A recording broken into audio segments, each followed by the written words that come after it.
ఒకటి రెండు కాదు, ఏకంగా 200 బాంబుల. అవును, వింటేనే ఒళ్ళు జలధరించే నెంబర్ ఇది. మొన్నటి బ్లాస్ట్ తోటి ఇప్పుడు ఆ కుట్రలన్నీ భగ్నమైనట్టేనా?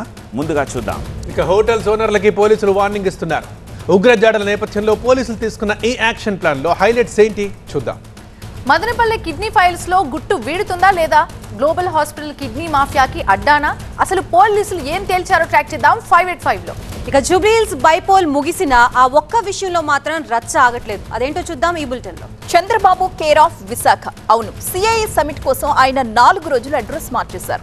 కౌంట్ డౌన్ మొదలైన ఆ ప్రోగ్రామ్ ప్రస్తుత యాక్టివిటీ ఏంటో చూద్దాం.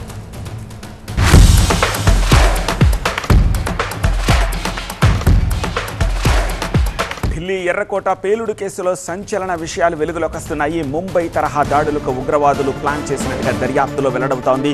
1-2 కాదు, 200 ఐఈడీలతోటి ఢిల్లీలో బాంబు పేలుళ్లకు ఉగ్రవాదులు స్కెచ్ గీసినట్టుగా నిఘా వర్గాలు గుర్తించాయి. ఎర్రకోట, India gate, constitution club, Gauri Shankar ఆలయాల దగ్గర పేలుళ్లు జరిపేందుకు పన్నాగం పన్నారు. అయోధ్య రామ మందిరంతో పాటు వారణాసిలో కూడా ఉగ్రవాదులు పేలుళ్లకు కుట్ర పన్నినట్టు తెలుస్తోంది. జనవరి 26న పేలుళ్లకు కుట్ర పన్నినట్టుగా తెలుస్తోంది. ఉగ్రవాది షహీన్ స్లీపర్ సెల్లో యాక్టివ్ మెంబర్గా గుర్తించారు.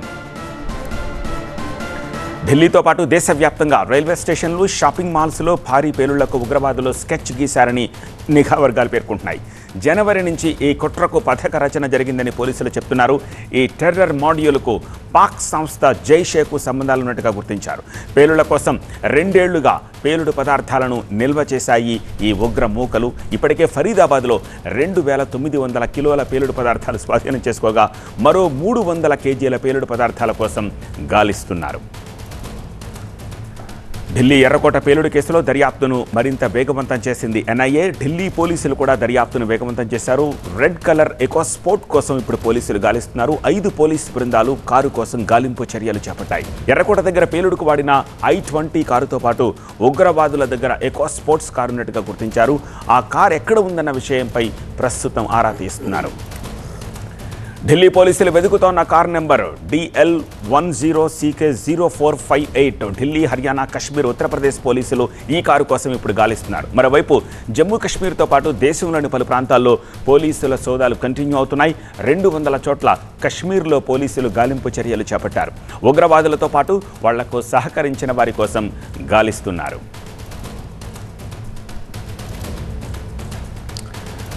మరింత సమాచారం ఢిల్లీ నుంచి మా ప్రతినిధి గోపీకృష్ణ అందిస్తారు. గోపీకృష్ణ, ఈ ఇష్యూలో లేటెస్ట్ అప్డేట్స్ ఏంటి? దర్యాప్తు ఎలా కొనసాగుతోంది?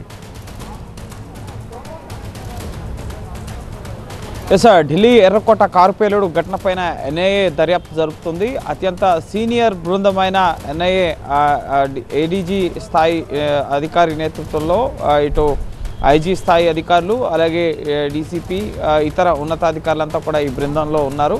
సో పేలుడు ఘటనకు సంబంధించి ఢిల్లీ పోలీసులు నమోదు చేసిన ఎఫ్ఐఆర్ని ప్రస్తుతం కేంద్ర హోంశాఖ ఎన్ఐఏకి అప్పగించడం జరిగింది. ప్రస్తుతం ఎన్ఐఏ ఇన్వెస్టిగేషన్ కొనసాగుతోంది. 1 కాదు, 2 కాదు, సుమారు 200 ముఖ్యంగా ఐఈడి బ్లాస్ట్లకి ఈ ముఖ్యంగా జైషే మహమ్మద్ మాడ్యూల్కి సంబంధించిన ఉగ్రవాదులు స్లీపర్ సెల్స్గా దేశంలో వివిధ ప్రాంతాల్లో 26/11 అటాక్, టెర్రర్ అటాక్ మనకు గుర్తుంది. సుమారు 175 మంది చనిపోయారు, 350 మందికి వరకు కూడా ఆ అటాక్స్లో గాయపడ్డారు. సో ఆ రీతిలో భారీ ఉగ్రకృత్యాలకు ప్లాన్ చేయడం జరిగింది. సో దాన్ని విచ్ఛిన్నం చేశారు జమ్మూ కాశ్మీర్ పోలీసులు. సో దాని ముఖ్యంగా ఆ కుట్ర భగ్నం చేసి 2900 కిలోల అమోనియం నైట్రేట్, అలాగే పేలుడు పదార్థాలను స్వాధీనం చేసుకున్న తర్వాత వెనువెంటనే తమ యాక్షన్ ప్లాన్ అమలు చేయాలన్న ఉద్దేశంలో భాగంగానే ఢిల్లీ ఎర్రకోట వద్ద 10వ తేదీన సాయంత్రం 6:52 ఈ పేలుడు ఘటన చోటు చేసుకుంది. సో ఈ కేసుకు సంబంధించి జమ్మూ కాశ్మీర్లో, హర్యానాలో, అలాగే ఢిల్లీ, యూపీలో లింక్స్ బయటపడుతున్న పరిస్థితి. ఇప్పటి వరకు 18 మందిని ఈ కేసులో అరెస్ట్ చేయడం జరిగింది. అనేక మంది అనుమానితుల్ని ప్రశ్నిస్తున్నారు కూడా. అల్ఫులా మెడికల్ కళాశాలలో ప్రొఫెసర్లుగా పనిచేస్తున్న వాళ్ళు అటు జమ్మూ కాశ్మీర్, శ్రీనగర్కి సంబంధించిన వాళ్ళే ఎక్కువ మంది ఉన్నారు. సో వారి నుంచి వాళ్ళ ఒక మొబైల్ డేటాలు, అలాగే డిజిటల్ ఎవిడెన్సెస్ ద్వారా అనేక ఆధారాలు సేకరిస్తున్నారు. వీళ్ళు 26/11 తరహాలో ముఖ్యంగా ఇటు ఎర్రకోట, అలాగే కనెక్ట్ ప్లేస్, ఇటు గౌరీశంకర్ ఆలయం సహా అయోధ్య రామ మందిరం, ఇటు ఆధ్యాత్మిక ప్రాంతాలు, అలాగే ఎర్రకోట జనవరి 26 పరేడ్ లక్ష్యంగా కూడా ఈ తరహాలో అనేక కీలక ప్రాంతాల్లో పేలుళ్లకు వ్యూహరచన చేసినట్లుగా కూడా దర్యాప్తులో అనేక విషయాలు వెల్లడవుతున్న పరిస్థితి ఉంది. సో వీళ్ళు వైట్ కాలర్ ముసుగులో, ముఖ్యంగా వైద్యులు అలాగే స్కాలర్ల ముసుగులో ఈ అమోనియం నైట్రేట్ని, పేలుడు పదార్థాలని, డిటోనేటర్లని వీటన్నిటినీ కూడా దేశంలో వివిధ ప్రాంతాలకి తరలించి భారీ పేలుళ్లకి వీళ్ళంతా కూడా కుట్ర పన్నినట్లుగా కూడా ప్రస్తుతం ఆధారాలన్నీ కూడా లభ్యమవుతున్న పరిస్థితి. అయితే అల్ఫలా వీసీ దీనికి సంబంధించి ఈ యూనివర్సిటీకి సంబంధించిన వీసీ స్పందించారు. వాళ్ళు ప్రొఫెషనల్గా మాత్రమే ఇక్కడ పనిచేస్తున్నారు, కానీ యూనివర్సిటీకి ఉగ్ర సంస్థలకి ఎటువంటి సంబంధం లేదు. ఇక్కడ ఎటువంటి మారణాయుధాలు కానీ లేక పేలుడు పదార్థాలు కానీ ఇక్కడ యూనివర్సిటీలో ప్రయోగశాలల్లో కేవలం మెడిసిన్ చదువుకునే విద్యార్థులు, ఎంబీబీఎస్ విద్యార్థుల యొక్క ప్రయోగాలు మాత్రమే జరుగుతున్నాయి, కానీ మిగతా ఎటువంటి ఇల్లీగల్ అన్లాఫుల్ యాక్టివిటీస్ అనేవి ఇక్కడ జరగడం లేదు అని చెప్పి కూడా వీసీ క్లారిటీ ఇవ్వడం జరిగింది. ఇటు ఢిల్లీ ఎర్రకోట పేలుడు ఘటన కూడా యూనివర్సిటీ వీసీ ఖండించడం జరిగింది. సో ప్రస్తుతం ఎన్ఐఏ ఇన్వెస్టిగేషన్ అనేది కొనసాగుతుంది. ఒక భారీ ఉగ్ర కుట్రను అయితే భగ్నం చేశారు, కానీ కొంత ఇంటెలిజెన్స్ వైఫల్యానికి సంబంధించిన అంశాలపైన కూడా చర్చ జరుగుతోంది. ఇంత పెద్ద ఎత్తున ఈ ముఖ్యంగా అమోనియం నైట్రేట్ సరఫరా కానీ ఇంకా స్లీపర్ సెల్స్గా అనేక మంది ఈ జైషే మాడ్యూల్లో పనిచేస్తుండడం ఇవంతా కూడా చర్చనీయాంశంగా ఉంది. మరి కాసేపట్లో ఇప్పుడు మరొక కారుకు సంబంధించి కూడా red colour eco sports car, అది కూడా ఈ I-20 కార్ నడిపారు అని అనుమానిస్తున్న డాక్టర్ ఉమర్ పేరు మీదే అది కూడా సెకండ్ హ్యాండ్లో రిజిస్టర్ అయి ఉంది. DL10CK0458 number. సో దీనికి సంబంధించి ఢిల్లీ, యూపీ, హర్యానాలో సెర్చ్ ఆపరేషన్స్ అనేవి కొనసాగుతున్నాయి. మరోపక్క మరి కాసేపట్లో కేబినెట్ కమిటీ ఆన్ సెక్యూరిటీస్ సమావేశం జరగబోతోంది ప్రధాని నరేంద్ర మోడీ అధ్యక్షతన. సో భద్రతాపరమైన చర్చలకు సంబంధించి ఈ ఉగ్ర ఘటనను ఖండిస్తూ తీర్మానం చేయడంతో పాటుగా కీలక అంశాలపైన CCSలో కూడా చర్చ జరగబోతోంది. గోపి, ఇక ఢిల్లీ భారీ పేలుడు నేపథ్యంలో దేశవ్యాప్తంగా ప్రధాన నగరాల్లో హై అలర్ట్ కొనసాగుతోంది. హైదరాబాద్లోనూ పోలీసులు అప్రమత్తమయ్యారు.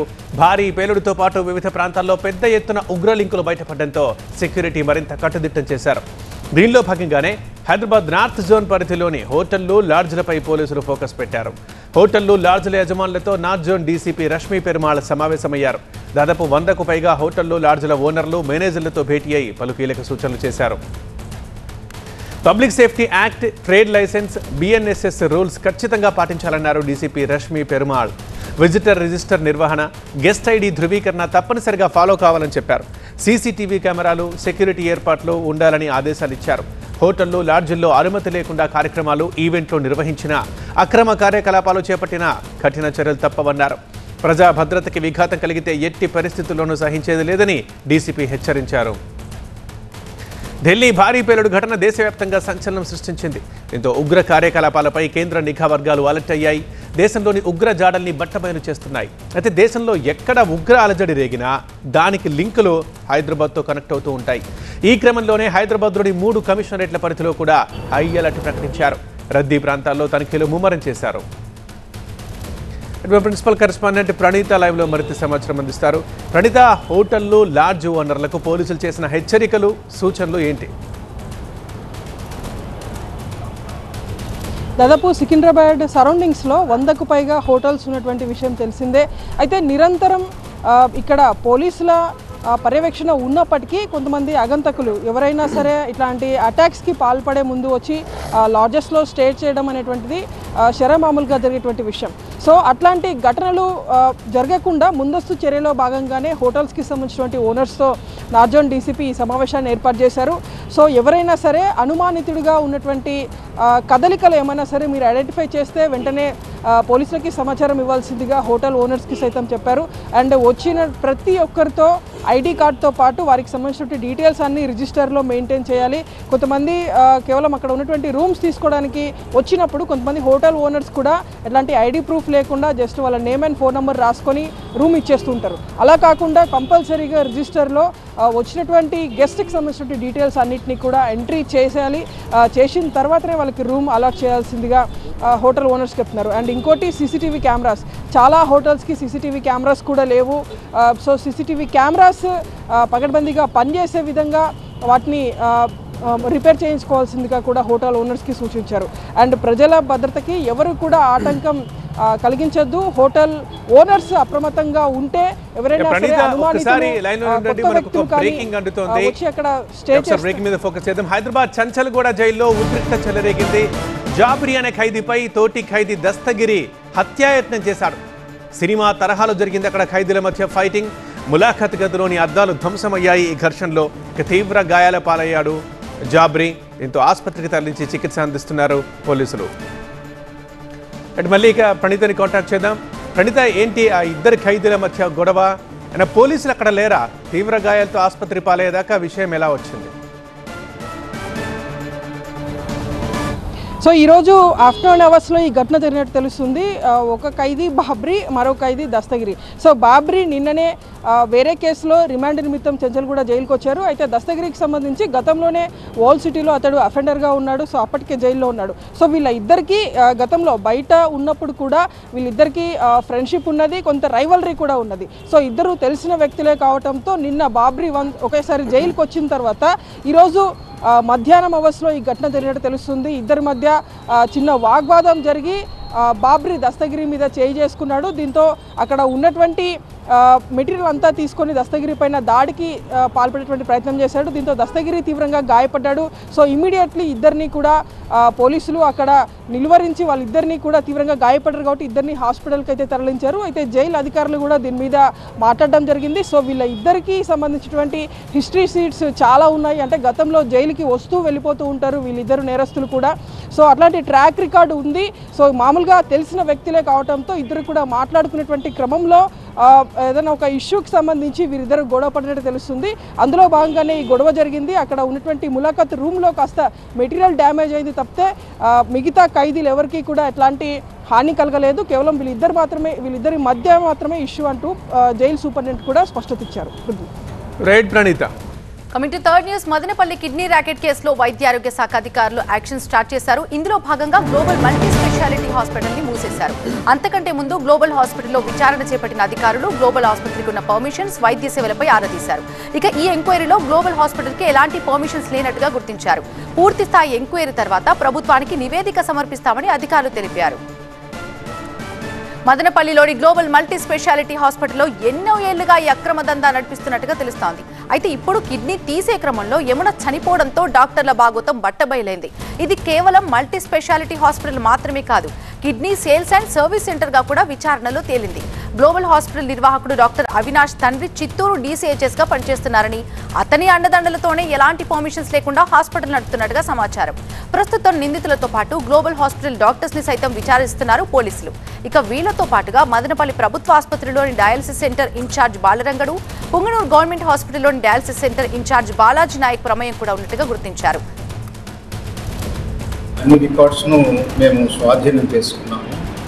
In the presence of the police SI గారు వాళ్ళ ద్వారా మేము స్వాధీనం చేసుకున్నాము. అలాగే దీన్ని హాస్పిటల్ను ఓపీ రన్ చేయకూడదని వాళ్ళకి ఇన్స్ట్రక్షన్స్ ఇచ్చాము. అలాగే పూర్తిగా సీజ్ చేద్దాం, ఓపీని క్లోజ్ హాస్పిటల్ నుంచి చేస్తామంటే SI గారు మళ్ళీ మేము వచ్చి చూడాల్సి ఉంటుంది, లోపల వచ్చి వెరిఫై చేయాల్సి ఉంటుంది కాబట్టి మళ్ళీ చేస్తాం సార్ అన్నారు. కాబట్టి మేము హాస్పిటల్ క్లోజ్డ్ అని ఒక రాపిడ్కి పైన పేస్ట్ చేసి ఆ ఫోటోని తీసి మేము పంపుతున్నాము. సో దీన్ని ఇన్వెస్టిగేషన్స్ ఏమేమి ఉన్నాయి అలాగే మనం గవర్నమెంట్ హాస్పిటల్ కూడా వెళ్ళి ఆ డయాలసిస్ సెంటర్లో కూడా పోయి ఎంక్వైరీ చేశాము.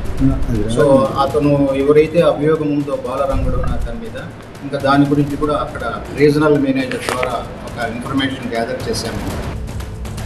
అన్నమయ్య జిల్లా మదనపల్లిలోని గ్లోబల్ హాస్పిటల్లో కిడ్నీల మార్పిడి గోల్మాలైంది. విశాఖకు చెందిన యమున అనే మహిళకి డబ్బు ఆశ చూపి మదనపల్లిలో కిడ్నీ కొట్టేశారు.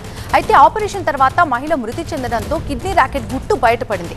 మృతురాలి బంధువుల కంప్లైంట్తో గ్లోబల్ హాస్పిటల్పై విచారణ చేసి సీజ్ చేశారు. పూర్తి అప్డేట్స్ అందించడానికి మా ప్రతినిధి రాజు లైవ్ లో సిద్ధంగా ఉన్నారు. రాజు, వైద్యారోగ్య శాఖ అధికారులు ఎంక్వైరీ చేస్తున్నట్టు తెలుస్తోంది. ఎంక్వైరీలో ఎలాంటి విషయాలు బయటపడ్డాయి? ఈ దందా ఎన్నేళ్లుగా కొనసాగుతుంది? ఇందులో ఎవరెవరి ఇన్వాల్వ్మెంట్ ఉంది? అంటే ఖచ్చితంగా ఈ 5 ఏళ్లుగా ఈ ఆసుపత్రి నిర్వహణ కొనసాగుతున్నట్టుగా తెలిసింది. అయితే ఎవరైతే యజమానిగా అధినేతగా ఆసుపత్రికి ఉన్నాడో ఆయన ఆంజనేయులు, అతను అన్నమయ్య జిల్లా DCHగా పనిచేస్తున్నాడు. ఆయన అధికారాన్ని అడ్డు పెట్టుకుని ఎలాంటి అనుమతులు లేకుండానే ఈ ఆసుపత్రి నిర్వహణ కొనసాగుతున్నట్టుగా స్పష్టమవుతుంది. ఇప్పటికే పలు రికార్డులు స్వాధీనం చేసుకున్న తర్వాత డిప్పు లాంటి నిజాలు బయటకు వస్తున్న పరిస్థితి కనిపిస్తుంది. ఒకటి, ఎలాంటి అనుమతులు లేకుండా నిర్వహించడం ఒకటైతే, మరోవైపు ఎలాంటి వస్తువులు కూడా లేని పరిస్థితుల్లో ఈ ఆసుపత్రిలో కనీసం ఉన్నటువంటి 2 డాక్టర్లు, ఒకరు ఆంజనేయులు కొడుకు అవినాష్ అని ఆర్థో స్పెషలిస్టు, మరోవైపు అతను కోడలు స్వశాంతి, ఈమె కంటి నిపుణులు. అయితే కంటి వైద్య నిపుణులకి ఇక్కడ ఆపరేషన్ చేసింది మాత్రము ఒక కిడ్నీని తీశారు అంటే ఖచ్చితంగా న్యూరో స్పెషలిస్టో లేదంటే మల్టీ స్పెషాలిటీ ఆసుపత్రుల్లో స్పెషలైజేషన్ ఉంటాయి కాబట్టి ఖచ్చితంగా డాక్టర్ల బృందం కూడా ఇక్కడ ఉండాలి. అయితే కేవలము అనస్థీసియా స్పెషలిస్ట్గా ఉన్నటువంటి ఆంజనేయులు ఈ దందాలను నిర్వహిస్తున్నట్టుగా స్పష్టమైంది. ఇప్పటికే ఖచ్చితంగా ఈ కేసులో 7 మందిని అదుపులోకి తీసుకున్నారు. ఎందుకంటే ఆంజనేయులు కోడలుకి సుశాంతికి చాలా ప్రాంతాల్లో పరిచయాలు ఉన్నాయి. ఆమె ముంబైలో కొన్ని రోజులు పనిచేసింది, తర్వాత బెంగళూరులో కొన్ని రోజులు పనిచేసింది కాబట్టి అక్కడి నుంచి తరచూ డాక్టర్లు ఇక్కడికి వచ్చి వైద్య సేవలు అందిస్తున్నట్టుగా పోలీసులు గుర్తించారు. అయితే ఈ కేసు అంటే ఎప్పటి నుంచి దందా కొనసాగుతుంది, అసలు అవయవాల్లో మార్పిడి చేసేంత టెక్నాలజీ లేదంటే అలాంటి వైద్య సేవలు అందించే వస్తువులు లేని ఆసుపత్రుల్లో ఏ రకంగా కిడ్నీ మార్పిడి జరిగింది అన్నదే ఇప్పుడు ఒక ట్విస్ట్. దీనిపైనే పోలీసులు ఫోకస్ పెట్టారు. మరోవైపు వైద్య ఆరోగ్య శాఖ కూడా ఫోకస్ చేసింది. ఇప్పటికే అడిషనల్ డిఎంఎండ్హెచ్ఓ నేతృత్వంలో ఉన్నటువంటి కొద్దిమంది అధికారులు, 5 మంది అధికారులు ఒక ప్రాథమిక నివేదికను కలెక్టర్కి సమర్పించారు. తొందరలోనే కలెక్టర్ ద్వారా ప్రభుత్వానికి కూడా ఒక సమగ్రమైనటువంటి నివేదిక ఇచ్చే అవకాశం అయితే ఉంది. అయితే ఈ కేసు వివరం 2 కోణాల్లో చూడాల్సిన అవసరం అయితే ఉంది. ఒకటి, ఎలాంటి వస్తువులు లేకుండానే దందా ఏ విధంగా కొనసాగుతుంది, మరోవైపు ఈమెని ఏ మాయమాటలు చెప్పి యమునని తీసుకొచ్చి ఇక్కడ అవయవ దానం చేసేందుకు లేదంటే కిడ్నీ అమ్ముకునేందుకు సహకరించారు, దీని పాత్ర ఎవరు, ఎక్కడ మధురవాడకి మదనపల్లికి ఉండి లింక్ ఏంటి, ఎప్పటి నుంచి ఈ దందా కొనసాగుతుందన్న దానిపై లోతైన దర్యాప్తు కొనసాగుతున్న నేపథ్యంలో ఇప్పటికే యమున తల్లి సూరమ్మ ఇచ్చినటువంటి ఫిర్యాదు మేరకు హత్యాయత్నంతో పాటు చీటింగ్, అలాగే అవయవ దానం మార్పిడికి సంబంధించినటువంటి కేసులు, ఇలాంటి పలు సెక్షన్ల కింద కేసులు నమోదు చేశారు. ఇప్పటికే 7 మంది పోలీసులు అదుపులో ఉన్నారు. ప్రధానంగా ఆసుపత్రి యాజమాన్యం అధినేతగా ఉన్నటువంటి డాక్టర్ ఆంజనేయులే ప్రధాన నిందితుడిగా తేల్చాల్సిన అవసరం ఉందని పోలీసులు చెప్తున్న పరిస్థితి కనిపిస్తుంది. ఎంతకాలంగా ఈ వ్యవహారం నడుస్తుందో పోలీసులు ఇన్వెస్టిగేషన్లో బయటికి రావాల్సిన అవసరం ఉన్నా అసలు మధురవాడ నుంచి ఇలాంటి బాధితులు ఎంతమంది ఈ ప్రాంతానికి వచ్చి కిడ్నీలు అమ్ముకున్నారు లేదంటే ఇతర అవయవాలు అమ్ముకునేందుకు ఇక్కడ వీళ్ళు సహకరించాలన్న దానిపై మాత్రము పోలీసులు ఫోకస్ చేసిన నేపథ్యంలో ఖచ్చితంగా ఇది సంచలనంగా మారిపోయిన నేపథ్యంలోనే మదనపల్లి లాంటి ప్రాంతంలో అవయవాలు ట్రాన్స్ప్లాంటేషన్ చేసే రకమైనటువంటి టెక్నాలజీ ఉన్నటువంటి ముఠాల వ్యవహారం నడుస్తుంది అన్నది మాత్రం షాకింగ్ న్యూస్గా ప్రభుత్వం కూడా భావించింది. ఈ నేపథ్యంలోనే సీరియస్గానే చర్యలు తీసుకోవాలని చెప్పేసి ఆదేశించిన నేపథ్యంలోనే రాష్ట్ర వైద్య ఆరోగ్య శాఖ కూడా ఫోకస్ చేసింది. ఇప్పటికే ఎవరైతే పట్టుబట్టిన నిందితులకు ఏ రకంగా ఇతర ముఠాలతో సంబంధాలు ఉన్నాయి అన్న దానిపై కూడా పూర్తిగా దర్యాప్తు చేస్తున్న పరిస్థితుల్లో ఇప్పటికే 7 మంది అదుపులో ఉన్నారు. వీళ్ళని విచారించిన తర్వాత మీడియా ముందు హాజరుపరిచిన తర్వాత మరిన్ని వివరాలు బయటకు వచ్చే అవకాశం అయితే ఉంది. థ్యాంక్ యూ రాజు. జూబ్లీహిల్స్ ఉప ఎన్నిక ముగిసినా దీనిపై పార్టీల మధ్య మాటల యుద్ధం ఆగడం లేదు. దుర్మార్గమైన రీతిలో ఈ ఎన్నికలు నిర్వహించారని బీఆర్ఎస్ ఆరోపించింది. జూబ్లీహిల్స్ లో బీహార్ మాదిరిగా అరాచకం సృష్టించారని విమర్శించింది. ఎన్నికల సందర్భంగా విచ్చలవిడిగా డబ్బులు పంపిణీ చేశారని, డబ్బులు తీసుకొని ఓటర్లని బెదిరించారని మండిపడింది. ఇలాంటి ఎన్నికను గతంలో ఎన్నడూ చూడలేదని ధ్వజమెత్తారు. అయితే బీఆర్ఎస్ ఆరోపణలకి కాంగ్రెస్ ఖండించింది. ఓడిపోయే వాళ్లు సహజంగానే నిందలు వేస్తారన్నారు టీపీసీసీ చీఫ్ మహేష్ గౌడ్. జూబ్లీహిల్స్ ఉప ఎన్నికలో రిగ్గింగ్ అసాధ్యమన్నారు. ఓటమి భయంతోనే రిగ్గింగ్ ఆరోపణలు చేస్తున్నారని విమర్శించారు. జూబ్లీహిల్స్ లో తమ ప్రభుత్వం చేపట్టిన సంక్షేమ పథకాలు వర్కౌట్ అయ్యాయన్నారు. పార్టీ నేతలు ప్రతి ఇంటికి 4-5 సార్లు వెళ్లి ప్రచారం చేపట్టారన్నారు. ప్రస్తుతం దీనికి సంబంధించి మనకి పూర్తి అప్డేట్స్ ఇవ్వడానికి మా ప్రతినిధి అశోక్ ఉన్నాడు. అశోక్, పోలింగ్ ముగిసినప్పటికీ కూడా రిగ్గింగ్ రచ్చ కొనసాగుతూనే ఉంది. ప్రస్తుతం రిగ్గింగ్ పై నేతల వర్షన్ ఏంటి, పూర్తి డీటెయిల్స్ ఏంటి? జూబ్లీహిల్స్ ప్రచారం ఎంత హీట్గా కొనసాగిందో అందరూ చూసాం. కానీ ఎన్నికలు జరిగిన తర్వాత ఒకవైపు పోలింగ్ గురించి మాట్లాడుతుంటే మరొక వైపు నిన్న జరిగినటువంటి ఏదైతే ఎన్నికల ప్రాసెస్కి సంబంధించిన దానిపైన అటు ప్రతిపక్షాలు ఇటు విపక్షాలు పూర్తి స్థాయిలో ఆరోపణలు చేస్తున్న పరిస్థితి మనకు కనిపిస్తుంది. ఏదైతే నిన్న క్యాండిడేట్ బీఆర్ఎస్కి సంబంధించినటువంటి క్యాండిడేట్ రిగ్గింగ్కి సంబంధించి మాట్లాడడం కావచ్చు, అలాగే దొంగ ఓట్లు జరిగాయని చెప్పి మాట్లాడే నేపథ్యంలో అటు బీఆర్ఎస్కి సంబంధించినటువంటి నాయకులు కూడా డైరెక్ట్గా ప్రెస్ మీట్లు పెట్టి కూడా మాట్లాడే నేపథ్యంలో దానికి సంబంధించి సమాధానం ఇచ్చే ప్రయత్నం చేశారు పీసీ ప్రెసిడెంట్. ఎట్టి పరిస్థితుల్లో మేము గెలుస్తున్నామని చెప్పి నిన్న ఏదైతే జరిగిన విధానం కావచ్చు, మా మీద ఉన్నటువంటి నమ్మకం కావచ్చు, మేము అందరం కలిసికట్టుగా పనిచేసిన విధానం అన్నింటినీ క్రోడీకరించుకొని మేము చెప్తున్నాం. అటు ఎగ్జిట్ పోల్స్లో కూడా కాంగ్రెస్కే వచ్చిన నేపథ్యంలో ఇవి తట్టుకోలేక బీఆర్ఎస్ పార్టీ ఇలాంటి ఆరోపణలు చేస్తుందని చెప్పి అసలు రిగ్గింగ్ అనే అంశం ఎక్కడుందని చెప్పి అసలు ఇండియాలో రిగ్గింగ్ అనే పదమే లేదు, దానికి సంబంధించినటువంటి క్లారిటీ లేకుండా మాట్లాడుతున్నారని కూడా అటు బీఆర్ఎస్ని క్వశ్చన్ చేసిన పరిస్థితి మనకు కనిపిస్తుంది. అలాగే ఏదైతే ఈ దొంగ ఓట్లకు సంబంధించి కూడా అటు పీసీ ప్రెసిడెంట్ మాట్లాడడం జరిగింది. దొంగ ఓట్లు ఎలా సాగుతాయి, పోలింగ్ బూత్లో ప్రతి పోలింగ్ బూత్లో కూడా బీఆర్ఎస్కి సంబంధించినటువంటి ఏజెంట్ ఉన్నారు, వాళ్ళకి సంబంధించినటువంటి కార్డ్స్ చూసిన తర్వాతనే వాళ్ళు లోపలికి పండిస్తారు, అలాగే ఓట్లు వేస్తారు. కాబట్టి దానికి సంబంధించిన డీటెయిల్స్ లేకుండా ఒకవేళ అలాంటి ఆరోపణలు చేసే ముందు ఇలాగ మీ బూత్కి సంబంధించినటువంటి మీ పర్సన్సే ఉన్నారు కాబట్టి వాళ్ళే వెళ్ళి స్వయంగా కంప్లైంట్ ఇవ్వచ్చు, ఓటు వేయకుండా ఆపొచ్చు. కానీ అది జరగకుండా కావాలని ఆరోపణలు చేస్తున్నారని చెప్పి ఏదైతే మా విజయాన్ని చూసి తట్టుకోలేక కడుపు మంటతో ఇలాంటి వ్యాఖ్యలు చేస్తున్నారని చెప్పి ఒకసారి మాట్లాడేటప్పుడు ఆలోచించుకొని మాట్లాడాలని చెప్పి కూడా అటు పీసీ ప్రెసిడెంట్ చెప్తున్న పరిస్థితి మనకు కనిపిస్తుంది. ఎగ్జిట్ పోల్స్లో కూడా ఎగ్జిట్ పోల్స్లో పూర్తి స్థాయిలో కాంగ్రెస్కి ఎడ్జ్ వచ్చిన నేపథ్యంలో చాలా మెజారిటీతో గెలుస్తున్న నేపథ్యంలోనే ఇలాంటి మాటలు అటు కేటీఆర్ కావచ్చు, వీళ్ళు అభ్యర్థులు కావచ్చు మాట్లాడుతున్న నేపథ్యం మనం చూస్తున్నామని చెప్పి ప్రతిసారి కూడా ప్రతిరోజు కూడా ఎవ్రీ టైం కూడా ప్రతి ఒక్క మినిస్టర్ కావచ్చు, కింది స్థాయి నేత నుంచి పై స్థాయి వరకు కూడా అందరూ కలిసికట్టుగా పనిచేస్తామని చెప్పి ఈ 2 సంవత్సరాల్లో రెఫరెండంగా తీసుకొని ముందుకెళ్ళాం కాబట్టి ఖచ్చితంగా ప్రజలు మమ్మల్ని ఆశీర్వదించారని చెప్పి రిజల్ట్ రోజు మీరే చూస్తారని కూడా అటు పీసీ ప్రెసిడెంట్ చెప్తున్న నేపథ్యం చూస్తున్నాం. మొత్తానికైతే ఎగ్జిట్ పోల్స్ ఒకలాగుంటే ఎన్నికలకు సంబంధించినటువంటి ఫలితాలు ఏ విధంగా వస్తాయనేది ఒకలాగుంటే నిన్న జరిగినటువంటి ఎన్నికల ప్రక్రియ గురించి కూడా అనేక వాదనలు వినిపిస్తున్నాయి. దానికి సంబంధించి విపక్షాల నుంచి ప్రతిపక్షాల నుంచి కూడా పూర్తి స్థాయిలో కౌంటర్స్ కూడా వినిపిస్తున్న నేపథ్యంలో అటు ఫలితాల తర్వాత ఈ వ్యాఖ్యలు ఏ విధంగా కొనసాగుతాయి, గెలుపు ఓటమిని 2 పార్టీలు ఏ విధంగా తీసుకుంటారో మాత్రం వేచి చూడాల్సిన అవసరం కనిపిస్తుంది. Right, thank you Ashok. Count down start అయింది. దేశమంతా ఇప్పుడు విశాఖ వైపు చూస్తోంది.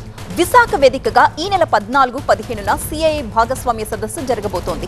ఇందుకోసం ఏయూ కాలేజ్ గ్రౌండ్స్ లో భారీగా ఏర్పాట్లు జరుగుతున్నాయి. పనులన్నీ దాదాపుగా పూర్తయ్యాయి. 42 కోట్ల రూపాయలతో విశాఖ నగరంలో సుందరీకరణ పనులు చేపట్టారు. అతిథుల కోసం 26 హోటల్స్ లో రూమ్స్ బుక్ చేసి పెట్టారు. ప్రముఖులు సభాస్థలికి చేరుకునే విధంగా 3 హెలిప్యాడ్స్ తో పాటు 11 చోట్ల పార్కింగ్ ఏర్పాట్లు కూడా చేశారు. 50 దేశాల నుంచి 3,000 మందికి పైగా పారిశ్రామికవేత్తలు వస్తారని అంచనా. ఈ 2 రోజుల్లో 10 లక్షల కోట్ల పెట్టుబడులకు సంబంధించిన ఒప్పందాలు కుదురుతాయన్నారు సీఎం చంద్రబాబు. రేపు ఎల్లుండి మళ్ళీ 3 రోజులు విశాఖపట్నంలో పార్ట్నర్షిప్ సబ్మిట్ ఉంది. ఇంకొక 10 లక్షల కోట్ల రూపాయలకి ఎంఓయూలు చేస్తున్నాం. అంటే మొత్తం కలిసి 20 లక్షల కోట్ల రూపాయలు 21 లక్షల మందికి ఉద్యోగాలు తెప్పించే బాధ్యత మాది. ఎప్పుడన్నా విన్నారా మీరు? వైఎస్ఆర్ కాంగ్రెస్ పార్టీలు ఎప్పుడైనా ఉద్యోగం మాట విన్నారా మీరు అడుగుతున్నా? అది అప్పటికి ఇప్పటికి వ్యత్యాసం. సిఐఏ సదస్సు కోసం ఏయూ కాలేజ్ గ్రౌండ్స్ లో జర్మన్ టెక్నాలజీతో 8 భారీ ప్రత్యేక హాళ్లను ఏర్పాటు చేశారు. మొదటి హాల్లో డెలిగేట్స్ రిజిస్ట్రేషన్, రెండో హాల్లో కంపెనీలు, ప్రభుత్వ శాఖల స్టాళ్లు, మూడో హాల్ ని డెలిగేట్స్ భోజనానికి కోసం కేటాయించారు. 4వ హాల్లో 3 మినీ హాల్స్ ఏర్పాటు చేశారు. వాటిలో డెలిగేట్స్ అలాగే ప్రభుత్వ ప్రతినిధులతో ముఖాముఖికి వీలు కల్పిస్తారు. మా ప్రతినిధి ఈశ్వర్ సిద్ధంగా ఉన్నారు. ఈశ్వర్, ఈ సిఐఏ సదస్సుకు సంబంధించిన ఏర్పాట్లన్నీ పూర్తయిపోయినట్లయినా మొత్తం ఎంతమంది ప్రతినిధులు కూర్చునే విధంగా వేదిక సిద్ధమవుతోంది?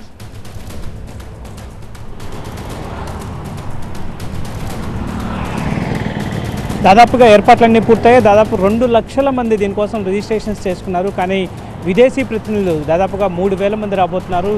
ఈ 3,000 మందితో పాటు రిజిస్ట్రేషన్ చేసుకున్న అందరికీ అక్కడ వసతి సౌకర్యాలన్నింటినీ ఏర్పాటు చేసిన నేపథ్యం కనిపిస్తుంది. కానీ చాలా ప్రతిష్టాత్మకంగా తీసుకున్న ఆంధ్రప్రదేశ్ రాష్ట్ర ప్రభుత్వం సిఐఐ సాధారణంగా ఇతర రాష్ట్రాలు అన్ని రాష్ట్రాల్లో ఇట్లాంటి సదస్సులను ఏర్పాటు చేస్తుంటుంది. కానీ ఆంధ్రప్రదేశ్కి ముఖ్యంగా ముఖ్యమంత్రి చంద్రబాబుకి సిఐఐకి ప్రత్యేకమైన సంబంధం ఉంది.